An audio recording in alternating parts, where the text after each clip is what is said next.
জবর নাল, ইন নাল।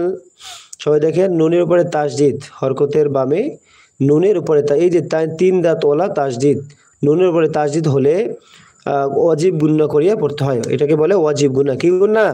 ওয়াজিব গুন্না। ইন নুন লাম জবর নাল, লাম খরা জবর ল, না ল, হা জবর হা, না ল হা। আল্লাহ শব্দের ডানে জবর আসিলে আল্লাহকে ল করিয়া পড়তে হয়। ইন্নাল্লাহা, আইন জবর আ, লাম খরা জবর লা, আলা। ইন্নাল্লাহা আলা।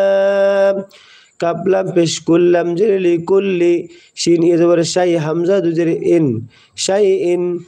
ইন্নাল্লাহা আলা কুল্লি শাইইন।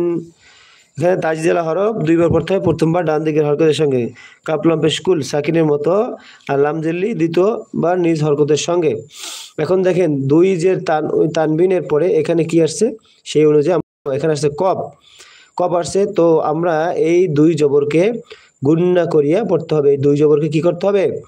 ইকফা হরফ আসার কারণে এই তানবিন